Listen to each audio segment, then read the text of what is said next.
Hello guys, welcome to my channel. আজকের ভিডিওতে আমি আপনাদেরকে শেখাবো কিছু গুরুত্বপূর্ণ ইংরেজি সেন্টেন্স, যেই সেন্টেন্সগুলো আপনাদের সব সময় সব জায়গায় কাজে লাগে। তাহলে চলুন শুরু করা যাক।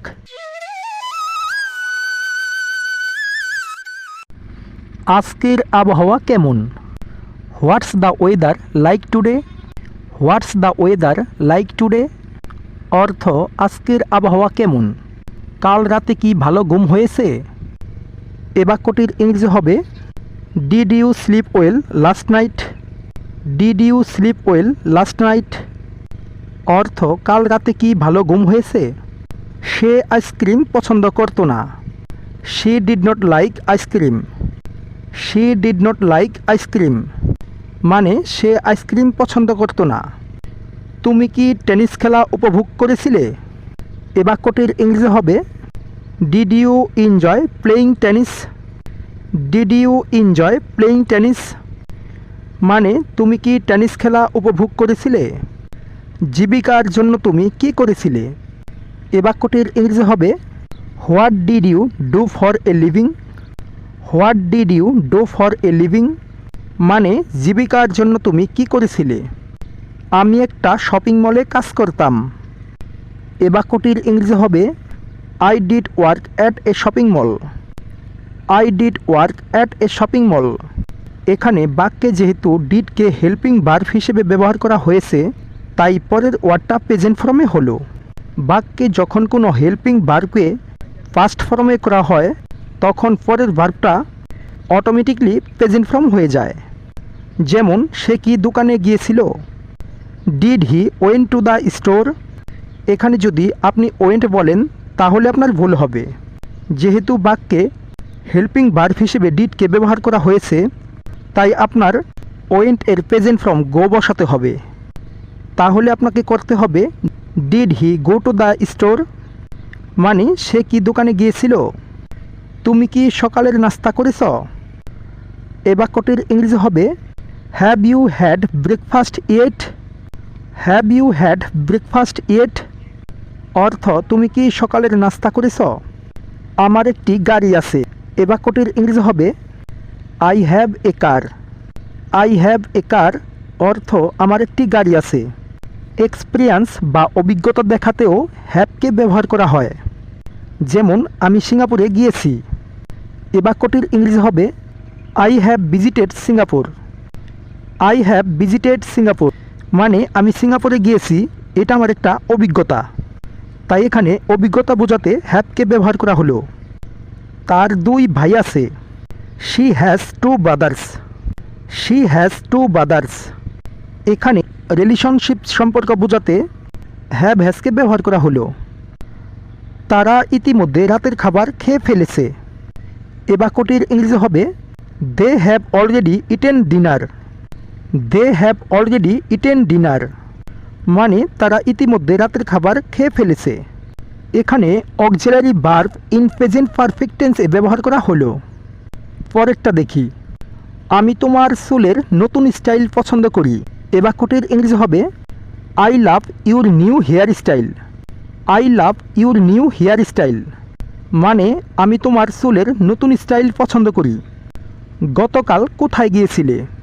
এ বাক্যটির ইংরেজি হবে where did you go yesterday? Where did you go yesterday মানে গতকাল কোথায় গিয়েছিলে? চলো এক কাপ কফি খাওয়া যাক। এ বাক্যটিকে আমরা ইংরেজিতে বলবো let's have a cup of coffee.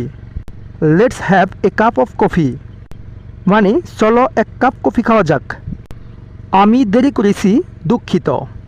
এ বাক্যটিকে আমরা ইংরেজিতে বলবো I am running late, sorry. I am running late, sorry মানে আমি দেরি করেছি, দুঃখিত। তোমার প্রিয় গল্প কি? এ বাক্যটিকে আমরা ইংরেজিতে বলবো হোয়াটস your favourite story? What's your favourite story অর্থ তোমার প্রিয় গল্প কি? যদি আমরা জিজ্ঞেস করি তোমার কোনো ভাই বোন আছে, তাহলে আমরা ইংরেজিতে কিভাবে প্রশ্ন করব? Do you have any siblings? Do you have any siblings মানে তোমার কোনো ভাই বোন আছে? এই খাবারটি সুস্বাদু। এ বাক্যটিকে আমরা ইংরেজিতে বলবো this food is delicious. This food is delicious. এখানে ডিলিশিয়াস অর্থ সুস্বাদু। দিস ফুড ইজ ডিলিশিয়াস অর্থ এই খাবারটি সুস্বাদু। তোমার প্রিয় শখ কী? এ বাক্যটিকে আমরা ইংরেজিতে করব what's your favourite hobby. What's your favourite hobby মানে তোমার প্রিয় শখ কী। যদি আমরা কাউকে জিজ্ঞাসা করি তোমার দিনকাল কেমন চলছে, তাহলে আমরা ইংরেজিতে বলবো how is your day going. How is your day going মানে তোমার দিনকাল কেমন চলছে। আসলে তুমি কোথা থেকে এসেছ? এ বাক্যটিকে আমরা ইংরেজিতে করব where are you from originally. Where are you from originally এখানে অরিজিনালি মানে আসলেই। আসলে তুমি কোথা থেকে এসেছ? এই সপ্তাহে কিছু পরিকল্পনা করা যাক। এ বাক্যটিকে আমরা ইংরেজিতে বলবো let's plan something this week. Let's plan something this week মানে এই সপ্তাহে কিছু পরিকল্পনা করা যাক। তুমি কি বিদেশে ভ্রমণ করেছ? এ বাক্যটিকে আমরা ইংরেজিতে করব have you travelled abroad. Have you travelled abroad মানে তুমি কি বিদেশে ভ্রমণ করেছ? আমার সামনে একটি ব্যস্ত দিন আছে। এ বাক্যটির ইংরেজি হবে I have A busy day ahead. I have A busy day ahead মানে আমার সামনে একটি ব্যস্ত দিন আছে। এখানে অ্যাহেড অর্থ সামনে বোঝানো হয়েছে। সর্বশেষ খবর কি? এ বাক্যটিকে আমরা ইংরেজিতে বলবো what's the latest news. What's the latest news মানে সর্বশেষ খবর কি। চলো হাঁটতে যাই। Let's go for a walk. Let's go for a walk মানে চলো হাঁটতে যাই। আমি তোমার জন্য গর্বিত। এ বাক্যটিকে আমরা ইংরেজিতে বলবো I am so proud of you.